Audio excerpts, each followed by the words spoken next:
নমস্কাৰ বন্ধু বান্ধৱীসকল মই ধনজিত কলিতা পোনপ্ৰথমে আপোনালোক সকলোকে বহুত স্বাগতম জনাইছো জ্ঞানজ্যোতিৰ খুব সুন্দৰ এটা ক্লাছৰ মাজলৈ আজি পুনৰ আপোনালোকৰ মাজলৈ লৈ আহিছো DHS এক্সাম 2022 ৰ বাবে মেথছৰ এটা খুবেই গুৰুত্বপূৰ্ণ ভিডিও আৰু আজি আমি এই ভিডিওটোত আলোচনা কৰিবলৈ গৈ আছো এখন খুব সুন্দৰ মডেল কুৱেশ্যন পেপাৰ আৰু যেহেতু প্ৰতিদিনে আপোনালোকৰ মাজলৈ মই একোখনকৈ মডেল প্ৰশ্ন কাকত লৈ আহি আছো গতিকে তাৰে আজি 12 নম্বৰখন প্ৰশ্ন কাকত আপোনালোকৰ মাজলৈ লৈ আহিছো আৰু খুবেই সুন্দৰ আৰু পৰীক্ষাৰ বাবে বহুতে বেছি গুৰুত্বপূৰ্ণ কেইটামান প্ৰশ্ন আজি পুনৰ আপোনালোকৰ মাজলৈ ইয়াতে লৈ আহিছো মই আশা কৰিছো আপোনালোকে সকলোৱে ধুনীয়াকৈ সম্পূৰ্ণকৈ ভিডিওটো চাব আৰু বন্ধুসকল ভিডিওটো আৰম্ভ কৰাৰ পূৰ্বে আপোনালোক সকলোকে জনাই ল'ব বিচাৰিছো যে যদি আপোনালোকে যি কোনো ধৰণৰ এডুকেশ্যনেল ইনফৰমেশ্যন মেথছৰ বিভিন্ন ধৰণৰ কুৱেশ্যন এনসাৰ আৰু যদি আপোনালোকে মেথছৰ মক টেষ্ট নাইবা কুইজত অংশগ্ৰহণ কৰিব বিচাৰে তেতিয়াহ'লে আপোনালোকে মোৰ টেলিগ্ৰাম চেনেলত জয়েন হ'ব পাৰে লিংক ডেসক্ৰিপচন বক্সত দিয়া আছে বন্ধুসকল এতিয়া আমি পনে আগবাঢ়িছো আজিৰ ভিডিওটোৰ মূল বিষয়বস্তুৰ মাজলৈ আৰু পনে আমি প্ৰথমটো প্ৰশ্নৰ মাজলৈ ইয়াতে আগবাঢ়ি গৈছো ইয়াতে আমাৰ প্ৰথমটো প্ৰশ্নত কি কৈছে ভ্যালু উলিয়াব দিছে কাৰ ভ্যালু উলিয়াব দিছে 0.57 বাৰ হয়নে মানে 0.57 ইয়াতে দিছে আৰু 57ৰ ওপৰত এডাল কি চিন দিছে ইয়াতে এডাল মাত্ৰা চিন দিছে কিতনে আপোনালোকে সকলোৱে এই যেডাল মাত্ৰা চিন ইয়াতে দি দিছে গতিকে ইয়াৰে যেটো ভ্যালু সেই ভ্যালুটো আমাক উলিয়াব দিছে অৰ্থাৎ আমাক এই যেটো ডেসিমেলত ইয়াতে আমাক মানে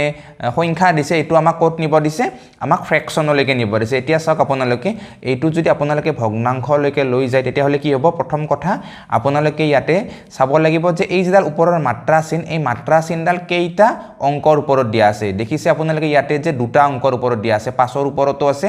আৰু 7ৰ ওপৰতো আছে গতিকে কি হ'ব জানেনে এইটো যদি আমি ভগ্নাংশ কৰো তেতিয়াহলে তলত আমি দুটা ন কৰিব লাগিব ঠিক আছে যেহেতু দুটাৰ ওপৰত মাত্ৰা চিন আছে গতিকে তলত আমি দুটা ন কৰিব লাগিব আৰু ওপৰত কি থাকিব এতিয়া ওপৰত থাকিব এতিয়া আমাৰ 57 ঠিক আছে অৰ্থাৎ আমি ভগ্নাংশটো পাই গলো এইটো এতিয়া সক এইটো ইয়াতে আছে নেকি 10 ভাগৰ 57 আছে 100 ভাগৰ 57 আছে 99 ভাগৰ 54 আছে 33 ভাগৰ 19 আছে গতিকে এই তিনটাটো যেহেতু নহয় গতিকে ডেফিনেটলি এইটোই হ'ব লাগিব তথাপি আমি এবাৰ প্ৰুভ কৰি চাইছো যে আমি যদি 3 ৰে কাটো তেতিয়াহলে এইটো কিমান হ'ব 3 33 গুণ কিমান বলে 99 আকৌ 3 ৰে যদি আমি 19 বাৰ কাটো তেতিয়াহলে কিমান হ'ব 57 হ'ব হয়নে অৰ্থাৎ আমি ইয়াতে কি গম পালো যে 19/33 কি হ'ব ইয়াৰে শুদ্ধ উত্তৰ অৰ্থাৎ ইয়াৰে মানে ভ্যালুটো হৈ যাব আমি যদি ফ্ৰেকশনত লৈ যাও পুৰা ক্লিয়াৰ আপোনালোকৰ এতিয়া চাওক আমি আগবাঢ়ি আহিছো ইয়াৰে পিছৰ প্ৰশ্নটোৰ মাজলৈ আৰু খুব সুন্দৰ প্ৰশ্ন এই প্ৰশ্নটো ইয়াতে কি কৈছে যে if for 2x equal 1/32 find the value of x ঠিক আছে মানে 4 to the power 2x বুলি কৈছে ইয়াতে আৰু তাৰ যেটো মানে ভ্যালু হেতু কি বুলি কৈছে 1/32 ৰ সমান বুলি কৈছে হয়নে মানে ইয়াতে আমাক দুটা সাইড যেহেতু দিছে সমান চিনৰ এটো সাইডে কি দিছে 4 to the power 2x দিছে আৰু এটো সাইডে কি দিছে 1/32 দিছে হয়নে আৰু দুটা সাইড ইয়াতে আমাক কি বুলি কৈছে সমান বুলি কৈছে গতিকে এই x ৰ যেটো ভ্যালু অৰ্থাৎ ইয়াতে যেটো x লাগি আছে এই x ৰ যেটো ভ্যালু হেতু আমাক ধুনিয়াকে উলিয়াব দিছে আৰু আমি একদম ধুনিয়াকে হেতু উলিয়াব পাৰিম কেনেকে উলিয়াম চাওক আপোনালোকে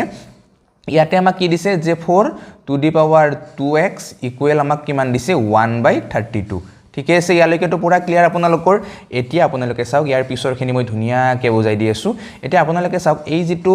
সাৰি আছে সাৰিটোক যদি আপোনালোকে সৰু কৰি লয় মানে সাৰিটোক যদি আপোনালোকে 2 ৰ মানে স্কয়াৰ হিচাপে লয় তেতিয়াহলে কিবা প্ৰবলেম হ'ব নেকি একো প্ৰবলেম নহয় হয়নে গতিকে এইটোটো আমি ধুনিয়াকে এনেকুৱাকে লিখিব পাৰো যে 2 স্কয়াৰ আৰু ওপৰত 2x তো আমি ধুনিয়াকে ৰাখি দিলো এনেকুৱাকে ঠিক আছে বাকি চাওক সমান চিনৰ এইপিনে কি আছে 1/32 গতিকে 1 to 1 এ ৰাখিলো 32 to আমি ভাঙি লিখিব পাৰো মানে 2 ৰ পাৱাৰ হিচাপে আমি লিখিব পাৰো যে 2 যেতিয়া আমি 5টা পূৰণ কৰিম তেতিয়া আমি কিমান পাম ইয়াতে 32 পাম হয়নে 2 5টা পূৰণ কৰিলে আমি কিমান পাম আমি 32 পাম গতিকে এইখিনিলৈকে তো ধুনিয়াকে ক্লিয়াৰ হৈছে সকলোৰে এতিয়া ইয়াতে আপোনালোকে চাওক যে ইয়াতে আমি কি পাইছো 2 ৰ পাৱাৰ আমি কি পাইছো 2 আৰু তাৰ ওপৰত কি পাৱাৰ পাইছো আমি 2x হয়নে গতিকে আমি ইয়াতে তো আমি এনেকে ক'ব পাৰো যে 2 পাৱাৰ কি হয় পূৰণ হয়নে গতিকে 2 দুগুণ কিমান হ'ব ইয়াতে 4x ইকুৱেল ইবাগে কি হ'ব যে 1/5 2 to the power 5 আছে গতিকে আমি এনেকে লব পাৰো যে 2 to the power ইয়াতে ডাইৰেক্টলি -5 কৰিব পাৰো এটো মই আপোনালোকক আগতে কৈছিলো এক্সপোনেন্টৰ পাৱাৰত হয়নে গতিকে এতিয়া চাওক ইয়াতে আমি কি পালো 2 to the power 4x equal to the power -5 গতিকে ইয়াতে দুবাগে 2 আছে গতিকে 2 যদি আমি ক্যান্সেল কৰি দিও তেতিয়াহলে ইয়াতে আমি কি পাম যে 4x equal আমি কিমান পাম ইয়াতে -5 পাম ঠিক আছে 4x equal আমি কিমান পালো -x পালো গতিকে ইয়াতে যদি আমি কেৱল x ৰ যেটো ভ্যালু সেই x ৰ ভ্যালুটো যদি আমি ইয়াতে উলিয়াব লাগে তেতিয়াহলে আমি কি কৰিব লাগিব -5 ক 4 ৰে ডিভাইড কৰিব লাগিব হয়নে অৰ্থাৎ আমি ইয়াতে কি পাই যাম -5/4 পাম আৰু এইটো ইয়াৰে শুদ্ধ উত্তৰ পুৰা ক্লিয়াৰ হৈছে আপোনালোকৰ xৰ যেটো ভ্যালু হেতু আমি ধুনিয়াকৈ ইয়াতে গম পাই গলো কিমান -5/4 কোড আছে অপচনটোত এ নম্বৰ অপচন পুৰা ক্লিয়াৰ সকলোৰে ধুনিয়াকৈ ক্লিয়াৰ হৈছে এনেকুৱা ধৰণৰ প্ৰশ্ন পৰীক্ষাত আহিব পাৰে গতিকে ধুনিয়াকৈ ক্লিয়াৰ কৰি গৈ থাকক এইবাৰ আগবাঢ়িছো আমি ইয়াৰে পিছৰ প্ৰশ্নটোৰ মাজলে আৰু খুব সুন্দৰ প্ৰশ্ন হয় এই প্ৰশ্নটো ইয়াতে কি কৈছে যে 3/5 ক আমাক কি কৈছে ইয়াতে ব্ৰেকেটৰ ভিতৰত দিছে 10√9 + 25 হয়নে গতিকে আমি যদি প্ৰশ্নটো প্ৰথমতে ধুনিয়াকৈ লিখি লও যে 3/5 তো আমি ধুনিয়াকৈ লিখি লৈছো অফ মানে কি হয় বলে অফ মানে হয় পূৰণ তাৰ পিছত সমান চিনৰ ইপিনে কি আছে মানে ব্ৰেকেটৰ ভিতৰত কি আছে 10 তো 10 আছে ৰুটৰ ভিতৰত 9 আছে গতিকে ৰুটৰ পৰা যদি 9 তো বাহিৰ কৰি দিও তেতিয়াহলে কি হ'ব 3 হ'ব হি তাৰ পিছত যোগ কি আছে ইয়াতে 25 আছে হয়নে গতিকে এইখিনি আছে ইয়াৰে ভ্যালু গতিকে এইখিনি আপোনালোকে এটা ধুনিয়াকৈ চাওক যে এটোটো যেনেকৈ আছে আপোনালোকে তেনেকৈ ৰাখি থক কিয়নো ব্ৰেকেটৰ কামখিনি আপোনালোকে আগতে কৰিব লাগিব গতিকে এইবাৰ আপোনালোকে পূৰণ ৰাখক 10 3 গুণ কিমান 30 30 এ 25 এ কিমান হ'ব ইয়াতে আপোনাৰ 55 হ'ব হয়নে গতিকে 5 এৰে 55 কিমান যাব 11 বাৰ যাব গতিকে 3 11 গুণ কিমান পালে ইয়াতে আপোনালোকে 3 11 গুণ পালে আপুনি ইয়াতে 33 মানে গম পাই গলে যে ইয়াৰে যেটো শুদ্ধ উত্তৰ এটো কোনটো হ'ব ইয়াতে কোড আছে ডি নম্বৰ অপচনটোত আছে মানে ডি নম্বৰ অপচনটো ইয়াৰে শুদ্ধ উত্তৰ পুৰা ক্লিয়াৰ সকলোৰে ধুনিয়াকৈ ক্লিয়াৰ হৈ গৈ আছে এতিয়া চাওক আপোনালোকে ইয়াৰে পিছৰ প্ৰশ্নটোৰ মাজলৈ আমি আগবাঢ়ি আহিছো ইয়াতে কি কৈছে যে what percent of 300 equal তাৰ পিছত কি কৈছে ইপিনে সমান চিনৰ যে √225 + 45 হয়নে মানে 300ৰ কিমান শতাংশ √25 + 45 ৰ সমান হ'ব মানে দুটা সাইড পুনৰ আমাক ইয়াতে সমান বুলি কৈছে গতিকে এটো যদি আমি ধুনিয়াকৈ উলিয়াই লয় এনেকুৱাকে যেহেতু আমি ইয়াতে পাৰ্সেন্টটো নাজানো গতিকে 300ৰ কিমান পাৰ্সেন্ট বলে 300ৰ ৰ মানে তো আমি পুৰণে দিব পাৰো হয় না নহয় গতিকে 300ৰ যদি আমি x% টো উলিয়াও আমি যেহেতু নাজানো গতিকে x% হিচাপে ধৰি লৈছো ইকুৱেল টু ইবাগে কি হ'ব আমাৰ √225 + 45 ঠিকে আছে ইয়ালৈকে এতিয়া চাওক আপোনালোকে ইয়াতে পিছত ধুনিয়াকৈ বুজাই দি আছো যে ইয়াতে 300 টো কি হৈ আছে ইয়াৰ লগত মানে পূৰণ হৈ আছে হয়নে 300 ৰ লগত পূৰণ হৈ আছে গতিকে যদি ডাইৰেক্টলি আমি x% ৰ ভ্যালুটো উতে উলিয়াও x% ইকুৱেল ইয়াতে কিমান হ'ব 300 টো হিপিনে গলে হৰণ হ'ব মানে আমি ইপিনে 300 টো যদি ডাইৰেক্টলি লৈ আহো হৰণ কৰি দিও ওপৰত কি থাকিব ইয়াতে এতিয়া ওপৰত থাকিব ইয়াতে এটো যদি গুছাও আমি কিমান হ'ব 15 হ'ব ন এটো যদি আমি ইয়াতে ধুনিয়াকৈ গুছাই দিও এটো কিমান হ'ব 15 15 গুণ 225 গতিকে ইয়াতে আমি 15 পালো যোগ আমি পালো কিমান 45 পালো ঠিক আছে ইপা চাওক আপোনাক ইয়াতে যে x% আমাক লাগে xৰ ভ্যালু গতিকে x% মানে কিমান হয় x/100 হয় x% মানে আমাৰ এটো হ'ব হয় না নহয় গতিকে এতিয়া আপোনালোকে চাওক যে x/100 ইকুৱেল আমি ইয়াতে কিমান পালো ইপিনে পালো আমি 15 45 কিমান হ'ব 60 হ'ব তাৰ পিছত তলত আছে কিমান 300 হয়নে গতিকে প্ৰথমতে আপোনালোকে অকমান সৰু কৰি লকছো এইখিনি যে 0 0 কাটিলে 6 1 গুণ 6 6 5 গুণ কিমান হ'ব ইয়াতে 30 হ'ব হয়নে ঠিক আছে কাটাকাটিখনি কৰিলে এতিয়া সমান চিনৰ দুটা সাইড আমি পাই গলো এটা সাইডে কি আছে সমান চিনৰ x/100 আছে আকৌ আনটো সাইডে কি আছে 1/5 আছে 1/5 আছে এতিয়া ধুনিয়াকৈ আপোনালোকে ইয়াক বজ্ৰ পূৰণ কৰি দিয়ক 5x গুণ কিমান হ'ব বলে 5x তাৰ পিছত ইবাগে 1 100 গুণ কিমান হ'ব বলে 1 100 গুণ আছে ইমাৰ ইবাগে 100 তাৰ মানে আমি কি গম পালো 5টা x মানে 100 গতিকে এটা x মানে কি হ'ব এটা x মানে তেতিয়া হলে 20 হ'ব অৰ্থাৎ ইয়াতে যেটো শুদ্ধ উত্তৰ হেতু কোনটো হ'ব এ নম্বৰ অপচনটো হ'ব তাৰ মানে 300ৰ 20% টো √225 + 45 ৰ সমান হ'ব ধুনিয়াকৈ ক্লিয়াৰ হৈছে সকলোৰে ক্লিয়াৰ হৈছে বুজি পাইছে আপোনালোকে ধুনিয়াকৈ সকলোৱে গতিকে আশা ৰাখিছো আপোনালোকে সকলোৱে বুজি পাইছে আৰু যদি কিবা নবুজাকে আছে আপোনালোকে কমেন্ট কৰি সুধিব এতিয়া আমি আগবাঢ়ি গৈছো ইয়াৰে পিছৰ প্ৰশ্নটোৰ মাজলৈ আগবাঢ়ি আহিছো আমি ইয়াৰে পিছৰ প্ৰশ্নটোৰ মাজলৈ আৰু এইটো খুব সুন্দৰ প্ৰশ্ন হয় ইয়াতে আমাক কি কৈছে HCF উলিয়াব দিছে মানে গৰিষ্ঠ সাধাৰণ উৎপাদক অৰ্থাৎ গখাও ইয়াতে আমাক উলিয়াব দিছে কাৰ গখাও উলিয়াব দিছে আমাক ইয়াতে গখাও উলিয়াব দিছে 6/5 7/6 8/7 9/8 আৰু 10/9 আমাক কি কৰিব দিছে ইয়াতে গখাও উলিয়াব দিছে অৰ্থাৎ আমাক ভগ্নাংশৰ গখাও উলিয়াব দিছে গতিকে আমি যদি গখাও উলিয়াব যাও অৰ্থাৎ আমি যদি HCF ফ্ৰেকশনৰ উলিয়াব যাও তেতিয়াহলে আমি কি কৰিব লগা আছিল ইয়াতে যিখিনি ওপৰৰ নিউমাৰেটৰ আছে সেইখিনিৰ আমি কি লব লাগে ইয়াতে HCF লব লাগে আৰু তলৰ যিখিনি ডিনোমিনেটৰ আছে অৰ্থাৎ তলৰ যিখিনি হৰ আছে হৰ বিলাকৰ আমি কি লব লাগে LCM লব লাগে এতিয়া এইটো ফৰমেট বা এইটো ফৰ্মুলা আপোনালোকে ইয়াত ইউজ কৰিলে ধুনিয়াকৈ উত্তৰটো পাই যাব আপোনালোকে ধুনিয়াকৈ চাওকছো ইয়াতে 5 6 7 8 9 এইকেইটাৰ গখাও কিমান হ'ব 1 হ'ব হয়নে নহয় তাৰ পিছত আপোনালোকে যদি 6 7 8 9 আৰু 10ৰ যদি আপোনালোকে লখাগুটো উলিয়াই তেতিয়াহলে ধুনিয়াকৈ আপোনালোকে এনেকুৱাকৈ ইয়াক ছুটি হৰণ টাইপত ধুনিয়াকৈ পাতি লব কিমান আছে 6 7 8 9 আৰু কিমান আছে 10 হয়নে গটিকে এই কেইটাৰ যদি আপোনালোকে গখাও উলিয়ায় তেতিয়া হলে প্ৰথমতে আপুনি 2 ৰে কাটক 2 3 গুণ 6 7 টুক না যায় 2 4 গুণ 8 9 টুক না যায় 2 5 গুণ কিমান হ'ব 10 হ'ব এবাৰ আপোনালোকে এক ধুনিয়াকে 3 ৰে কাটি দিয়ক 3 ৰে 3 1 গুণ 3 7 টুক না যায় 4 টুক না যায় 9 টুক যাব 3 3 গুণ 9 তাৰ পিছত 5 টুক না যায় হয়নে গটিকে এতিয়া আপোনালোকে ধুনিয়াকে ইয়াতে পূৰণ কৰক যে 2 3 গুণ কিমান হ'ব 6 তাৰ পিছত ইয়াতে 7 4 গুণ কিমান হ'ব 28 হ'ব তাৰ পিছত ইপাকে 3 5 গুণ কিমান হ'ব 15 হ'ব হয়নে গটিকে 15 6 গুণ হ'ব আপোনাৰ 90 90 28 গুণ কিমান কৰক 90 9 28 গুণ কৰকচোন 9 28 গুণ কিমান হ'ব আপোনাৰ ইয়াতে কিমান হ'ব 252 মান হ'ব নেকি এটো হ'ব লাগে 9 28 9 গুণ তো ইমানই হ'ব ঠিক আছে ইয়াতে আপুনি কিমান পাব শুদ্ধ উত্তৰটো 252 মানে তাৰ পিছত ইয়াতে যেটো 90 শূন্যটো আছিল মানে ইয়াতে 2520 পাব ইয়াতে শুদ্ধ উত্তৰ মানে তলত কি হ'ব 2520 হ'ব ওপৰত আছে 1 গটিকে ইয়াতে শুদ্ধ উত্তৰ কোড আছে বি নম্বৰ অপচনটো আৰু এইটো কি হ'ব ইয়াৰে শুদ্ধ উত্তৰ ঠিক আছে পুৰা ক্লিয়াৰ আপোনালোকৰ সকলোৰে ধুনিয়াকে ক্লিয়াৰ হৈ গৈছে এতিয়া চাওক ইয়াৰে পিছৰ প্ৰশ্নটোৰ মাজলৈ আমি আগবাঢ়ি আহিছো আৰু এইটো খুব ইম্পৰ্টেন্ট প্ৰশ্ন হয় ইয়াতে প্ৰশ্নটোত আমাক কি কৈছে যে a batsman has a certain average of run for 16 innings মানে এজন যি ব্যাটসম্যান আছে খেলুৱৈ আছে মানে তেখেতে মানে কি কৰিছে এটা নিৰ্দিষ্ট গড় লৈ কিনে 16খন খেলা খেলিছে তাৰ পিছত আমাক কি কৈছে যে in the 17th innings he makes a score of 76 run thereby increase his average by 3 what is the average of after 17th innings মানে এজন খেলুৱৈ আছে এজন ব্যাটসম্যান আছে আৰু তেখেতে 16খন খেলা খেলিছে আৰু 16খনত তেখেতৰ এটা নিৰ্দিষ্ট এটা গড় আছে যেতিয়া তেখেতে 17 নম্বৰ খেলাখন খেলিছে তেতিয়া তেওঁৰ আগৰ যেটো গড় আছিল সেই আগৰ গড়টো তেখেতৰ 3 বাঢ়ি গল মানে 17খন খেলা যেতিয়া তেখেতে খেলিলে 17খন খেলাৰ লগে লগে তেখেতৰ এটা এনেকুৱা পৰিস্থিতি হৈ গল যে আগতে 16খন খেলা খেলিছে সেই 16খনতো তেওঁ 3 কে ৰান বঢ়াই দিলে মানে তেওঁৰ এভাৰেজটো 3 বাঢ়ি গল অৰ্থাৎ তেখেতৰ সৰ্বমুঠ কিমান ৰান তেওঁ বঢ়ালে এভাৰেজ হিচাপে তেওঁ 3 ৰান বঢ়াই দিলে তাৰ মানে 17 3 গুণ কিমান তেওঁৰ 51 ৰান তাৰ পৰা এক্সট্ৰাকে পাই গল ঠিক আছে এটা তেওঁ কোবাইছিল কিমান তেওঁ মানে 17 নম্বৰ খেলাখনত কোবাইছিল 76 হয়নে নহয় তেখেতে কোবাইছিল ইয়াতে 76 তেখেতে কোবোৱাৰ বাবে 51 ৰান তেওঁৰ কি হৈ গল ইয়াতে এভাৰেজত আহি গল মানে 17খন খেলাত তেখেতে কি কৰিছে মানে 3 কে এভাৰেজটো বঢ়াই দিলে গটিকে 76 ৰ পৰা যদি আপুনি ইয়াতে 51 টো মাইনাস কৰি দিয়ে তেতিয়া হলে আপোনালোকে কি পাই যাব ইয়াতে 25 পাব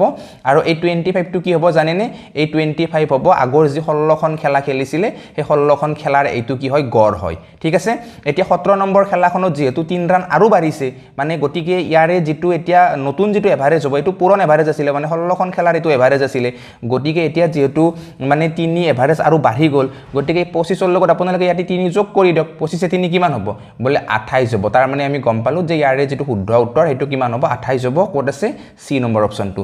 বুজি পোৱা নাই নেকি আপোনালোকে আকৌ এবাৰ বুজাই দিছো চাব আপোনালোকে কিছুমানৰ হয়তো অকমান গণ্ডগোল ইয়াতে থাকিব পাৰে যে এজন ব্যাটসম্যানে খেলা খেলি আছে আৰু তেখেতে অলৰেডি 16খন খেলা খেলিলে 16খন খেলা খেলাৰ পিছত তেখেতৰ যেটো গড় আছিল হেতু আমি নাজানো এটা নিৰ্দিষ্ট গড় বুলি কৈছে কিন্তু যেতিয়া তেখেতে 17 নম্বৰ খেলাখন খেলিলে তেতিয়া তেখেতৰ যেটো গড় সেই গড়টো আগতকে 3 বাঢ়ি গল গটিকে 17খন খেলাতে তেখেতৰ 3 হিচাপত বাঢ়ি গল নে যোৱা নাই গটিকে 17খন খেলাত যেহেতু তেখেতৰ 3 কে বাঢ়িল তাৰ মানে তেখেতৰ গড় হিচাপে 51 ৰান এটা এক্সট্ৰাকে আহি গল গড় হিচাপত এটো হয়নে নহয় তেখেতে কোবাইছিল কিমান তেখেতে কোবাইছিল 76 এখন 17 নম্বৰ খেলাখনত তেখেতে এটো কোবাইছিল গটিকে তাৰে পৰা 51 ৰানটো তেখেতৰ কি হৈ গল এভাৰেজ হিচাপে আহি গল বাকি যিখিনি 25 ৰানটো আমাৰ থাকিল এই 25 টো তেখেতৰ কি হৈ থাকিল এই 25 টো থাকিল তেখেতৰ পুৰণা গড়টো যিটো আছিল হেতু থাকিব তেখেতৰ এই 25 ৰানটো গটিকে যেহেতু নতুন আকৌ তেখেতৰ কি বুলি কৈছে যে গড়টো 3 কে বাঢ়া বুলি কৈছে গটিকে নতুন গড়টো কি হ'ব তেখেতৰ এতিয়া 28 হ'ব ঠিক আছে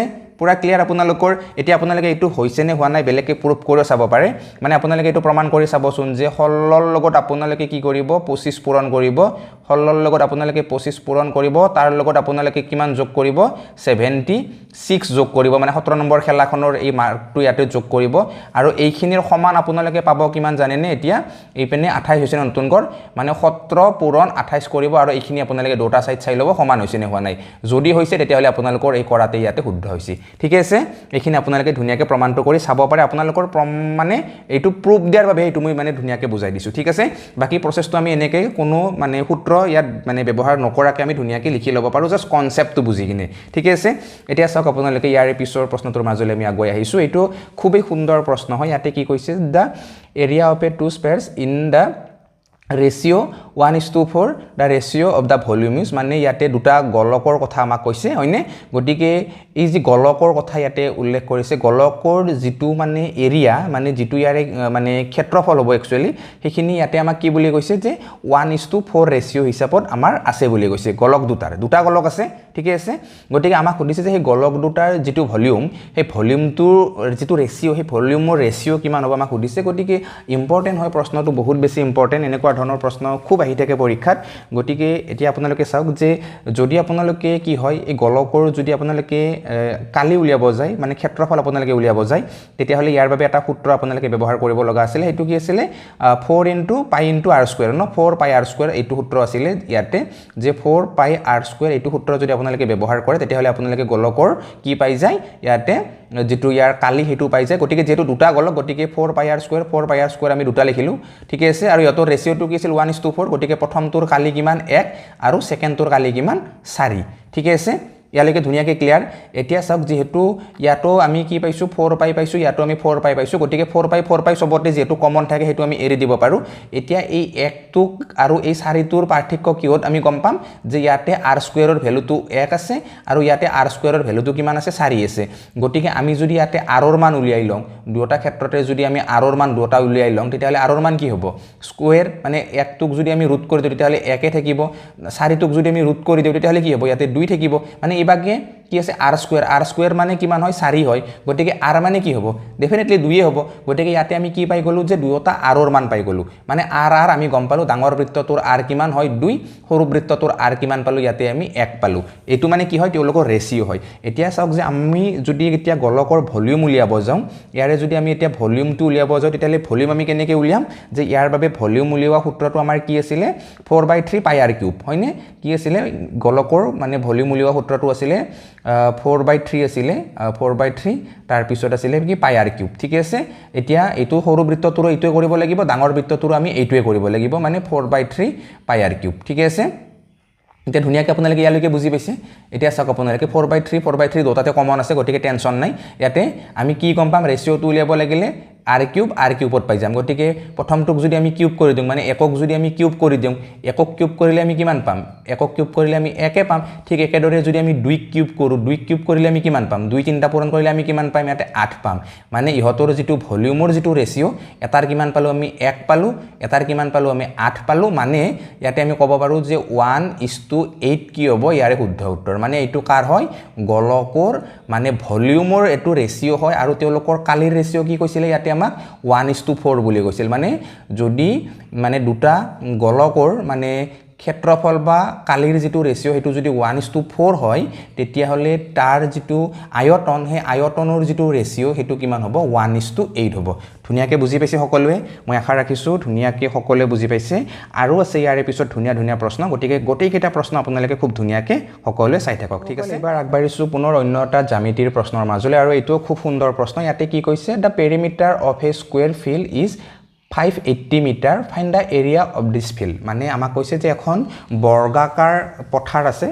বৰ্গাকাৰ মানে ফিল্ড এখন আছে আৰু সেই ফিল্ডখনৰ যেটো পৰিসীমা হেতু আমাক কিমান কৈছে 580 মিটাৰ বুলি কৈছে আমাক সুধিছে যে সেই যেটো ফিল্ড আছে এই ফিল্ডখনৰ যেটো এৰিয়া সেই এৰিয়া কিমান হ'ব আমাক হেতু কথা সুধিছে গটিকে চাও আমি যদি বৰ্গৰ পৰিসীমা উলিয়াও তেতিয়া হলে কি আছিল ইয়াৰে সূত্ৰটো 4a আছিল হয়নে মানে সাইডটোক যদি আমি কি কৰি দিম 4 গুণ কৰি দিও তেতিয়া হলে আমি কি পাম পৰিসীমা পাম গটিকে ইয়াতে পৰিসীমা দিয়া আছে আমি যদি সাইড উলিয়াব লাগে তেতিয়া হলে পৰিসীমাটোক 4 ৰে হৰণ কৰিব লাগিব মানে 580 টোক আমি কি কৰিব লাগিব 4 ৰে হৰণ কৰিব লাগিব তেতিয়া আমি কি পাই যাম এই বৰ্গাকাৰ ফিল্ডখনৰ আমি এটা সাইডৰ মানটো পাই যাম কিমান হ'ব ইয়াতে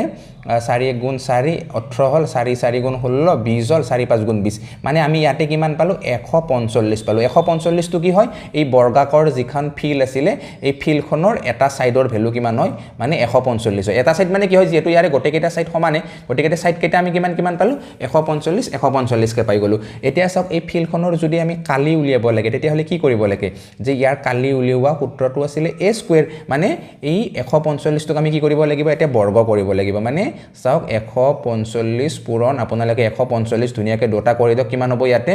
এটো আপোনালোকে বাৰু পূৰণটো কৰি চাব 145 কিমান হ'ব হে 21,025 মান হ'ব নেকি চাবছো আপোনালোকে এবাৰ পুৰণটো কেতিয়াবা মোৰ ভুল হৈ যাব পাৰে 21,025 হ'ব লাগে ইয়াৰ শুদ্ধ উত্তৰ গতিকে মই আশা কৰিছো আপোনালোকে ধুনীয়াকৈ এইটো বুজি পাইছে এবাৰ চাওক আগবাঢ়িছো আমি ইয়াৰে পিছৰ প্ৰশ্নটোৰ মাজলৈ আৰু এইটো খুব সুন্দৰ প্ৰশ্ন পুনৰ জ্যামিতিৰ পৰাই লৈছো যেহেতু জ্যামিতিখিনি বহুত ইম্পৰ্টেন্ট হয় গতিকে জ্যামিতিৰ পৰা আমি বহুত বেছি প্ৰশ্ন কৰি থাকিব লাগিব প্ৰতিদিনে গতিকে ইয়াতে প্ৰশ্নটোত আমাক কি কৈছে the area of a circle is কি কৈছে 154 square centimetre its circumference its will be আমাক কি বুলি কৈছে যে উলিয়াব দিছে আমাক এইটো কথা যে এটা ইয়াতে বৃত্ত আছে আৰু সেই বৃত্তটোৰ যেটো মানে কি হয় এৰিয়া হয় এটো আমাক কিমান দিছে ইয়াতে 154 বৰ্গ সেন্টিমিটাৰ বুলি কৈছে আৰু ইয়াৰ যেটো মানে পৰিধি অৰ্থাৎ ইয়াৰ যেটো সাৰ্কামফাৰেন্স সেটো আমাক উলিয়াব দিছে গতিকে আমি ধুনিয়াকৈ উলিয়াব পাৰিম প্ৰথমে আমি জানিব লাগিব যে বৃত্তৰ মানে এৰিয়া কেনেকৈ উলিয়াই তো বৃত্তৰ এৰিয়া উলিওৱা সূত্ৰটো কি আছিল আমাৰ পাই r স্কয়াৰ হয়নে তো পাই r স্কয়াৰ ইকুৱেল কিমান দিয়া আছে ইয়াতে 154 দিয়া আছে গতিকে পাই r স্কয়াৰ মানে যদি 150 হয় তেতিয়াহলে আমি যদি ইয়াতে r ৰ মান উলিয়াই লও r ৰ মান উলিয়াই ললে লগে আমি সাৰ্কামফাৰেন্স পাই যাম হয় না গতিকে ইয়াতে চাওক আপোনালোকে যে পাই ৰ মান কিমান হয় জেনাৰেলি পাই ৰ মান হয় আমাৰ 7/22 পূৰণ r স্কয়াৰ ইকুৱেল কিমান হয় 154 ঠিক আছে 154 লিখিলো আমি এতিয়া চাওক ইয়াতে যদি আমি r স্কয়াৰৰ ভ্যালুটো উলিয়াব লাগে তেতিয়াহলে আমি r স্কয়াৰৰ ভ্যালুটো ইয়াতে কেনেকৈ উলিয়াম এটো আমি পূৰণ চাই পিনলে হৰণ হ'ব হৰণৰ লগে কি হ'ব 7 টো ওপৰ যাও 22 টো তলত নামি আহিব হয়নে মানে 154 * 7 তলত কিমান হ'ব 22 হ'ব গতিকে কাটাকাটি কৰক 11 ৰে যাব নেকি 11 ৰে যাব লাগে ঠিক আছে 11 2 গুণ 22 11 1 গুণ 11 11 4 গুণ হ'ব 46 তাৰ পিছত 2 ৰে 14 কিমান বাজাব আকৌ 7 বাজাব 7 7 গুণ কিমান পালে আপোনালোকে ইয়াতে 49 পালে মানে r স্কয়াৰৰ যেটো ভ্যালু হেতু আপোনালোকে কিমান পালে ইয়াতে 49 পালে এতিয়া চাওক r স্কয়াৰ মানে 49 আপোনালোকে পালে কিন্তু আপুনি যদি কেৱল r ৰ ভ্যালু উলিয়াই তেতিয়াহলে কিমান হ'ব 49 ক ৰুট কৰি দিব লাগিব লগে কিমান পাব এনসাৰটো আপুনি 7 পাব মানে 7 আপুনি কি পালে এটো r ৰ মান পালে মানে এই যেটো বৰ্গৰ কথা আমি কৈছিলো বৰ্গৰ যেটো মানে বৰ্গ নহয় বাৰু সৰি বৃত্তৰ কথা আমি যেটো পাতি আছিলো সেই বৃত্তটোৰ ব্যাসাৰ্ধ মানে r ৰ ভ্যালু আমি কিমান পালো ইয়াতে 7 পালো গতিকে এতিয়া যদি আমি ইয়াৰ পৰিধি উলিয়াও পটকে উলিয়াব পাৰিম মানে বৃত্তৰ পৰিধি কেনেকৈ উলিয়াই যে বৃত্তৰ পৰিধি উলিওৱা সূত্ৰটো আছিল 2 পাই r 2 * pi * r হয়নে গতিকে 2 to 2 লিখিলো পাইৰ মান লিখিলো আমি 7/22 r ৰ মান আমি কিমান পালো বলে r ৰ মান আমি 7 পালো গতিকে 7 7 কেনসেল কৰিলো 2 22 গুণ কিমান হ'ব ইয়াতে 44 হ'ব আৰু এইটোৱে কি হ'ব ইয়াৰ শুদ্ধ উত্তৰ মানে আমি পাই গলো সিম্পল কে কোড আছে ইয়াতে এ নম্বৰ অপচনটো শুদ্ধ উত্তৰ ঠিক আছে আগবাঢ়িছো ইয়াৰে পিছৰ প্ৰশ্নটোৰ মাজলৈ আৰু খুব সুন্দৰ হয় এই প্ৰশ্নটো ইয়াতে কি কৈছে the base and height of a triangle is 8 centimetre and 10 centimetre respectively its area will be মানে এটা ত্ৰিভুজ আছে আৰু সেই ত্ৰিভুজটোৰ যেটো ভূমি আৰু যেটো উচ্চতা হেতু ক্ৰম অনুসৰি আমাক কিমান কৈছে যে 8 সেন্টিমিটাৰ আৰু মানে 10 সেন্টিমিটাৰ বুলি কৈছে আমাক সুধিছে যে সেই ত্ৰিভুজটোৰ যেটো কালি সেই কালি কিমান হ'ব গতিকে ত্ৰিভুজৰ কালি উলিওৱা সূত্ৰ বহুত সহজ হয় না নহয় মানে ভূমি দিয়া আছে আমাক তাৰ পিছত উন্নতি দিয়া আছে গতিকে আমি ধুনিয়াকৈ ক'ব পাৰো যে এইটো যদি ত্ৰিভুজটোৰ যদি আমি মানে কালি উলিয়াব যাও তেতিয়া হলে কিমান হ'ব ইয়াতে হাফ পূৰণ ভূমি পূৰণ উন্নতি কৰিলে আমাৰ হৈ গল ঠিক আছে গতিকে ইয়াতে আপোনালোকে চাওক হাফটো হাফে ৰাখি দিয়ক ভূমিৰ মান কিমান দিয়া আছে 8 দিয়া আছে আকৌ উন্নতি দিয়া আছে কিমান 10 গতিকে 2 ৰে ধুনিয়াকৈ কোনবা এটা কাটি দিয়ক 8 কে কাটি দিয়ক বাৰু 2 4 গুণ 8 গতিকে 4 10 গুণ ইয়াতে আপোনালোকে কিমান পালে 40 পালে হয়নে মানে কি গম পালে ইয়াতে 40 টো কি হল 40 টো হল সেই ত্ৰিভুজটোৰ এৰিয়া ঠিক আছে কোড আছে ইয়াতে বি নম্বৰ অপচনত আছে গতিকে বি নম্বৰ অপচনটো হ'ব ইয়াৰ শুদ্ধ উত্তৰ গতিকে আশা কৰিছো আপোনালোকে ধুনিয়াকৈ সকলোৱে প্ৰতিটো কনসেপ্ট বুজি পাইছে প্ৰতিটো কোৱেশ্চন আপোনালোকে ধুনিয়াকৈ বুজি পাইছে গতিকে মই আশাও কৰো আপোনালোকে এনেকুৱা ধৰণৰ প্ৰশ্ন পৰীক্ষাত দেখিব পাব লাগে গতিকে আপোনালোকে ধুনিয়াকৈ কেৱল সকলোৱে অকমান প্ৰেক্টিছ কৰক প্ৰতিদিনে আপোনালোকৰ মাজলৈ খুব সুন্দৰ প্ৰশ্ন কাকত আগবঢ়াই আছো গতিকে প্ৰতিজনে আপোনালোকে ভিডিঅসমূহ প্ৰতিদিনেই চাব আৰু যদি আপোনালোকৰ ভিডিঅসমূহ চাই ভাল লাগে তেতিয়া হলে সকলোৱে লাইক কৰিব ইমান কষ্ট কৰি ইমান গৰমতো আপোনালোকৰ বাবে ভিডিঅসমূহ প্ৰস্তুত কৰি আছো গতিকে সকলোৱে ভিডিঅখিনি লাইক কৰিব আপোনালোকৰ যদি ভাল লাগে ভাল লগা কথাখিনি আপোনালোকে কমেন্ট বক্সত কমেন্ট কৰিও জনাব পাৰে লগতে আপোনালোকৰ যদি কিবা নজনা বা নুবুজা কথা আছে সেইখিনি আপোনালোকে কমেন্ট বক্সত মোৰ হৈতে মানে শেয়াৰ কৰিব পাৰে পৰৱৰ্তী সময়ত নিশ্চয় আপোনালোকৰ সেই প্ৰবলেমসমূহ লবলৈ মই যত্ন কৰিম তাৰ লগতে আপোনালোকক কও যে যদি আপোনালোকে ভাবে যে জ্ঞানজ্যোতি চেনেলটোৰ পৰা আপোনালোকৰ কিবা লাভ হৈছে বা উপকাৰ হৈছে তেতিয়াহলে আপোনালোকে সকলোৱে চেনেলটো শেয়াৰ কৰিব আপোনালোকৰ যিমানখিনি বন্ধু বান্ধৱী আছে সকলোলৈ গতিকে বন্ধুসকল আজিলে আপোনালোকক সকলোকে এৰিছো লগ পাম পুনৰ অন্য এটা নতুন আৰু একদম মজেদাৰ ভিডিঅৰ হৈতে তেতিয়াহলে আজিলে জনাইছো বাই বাই জয় আই অসম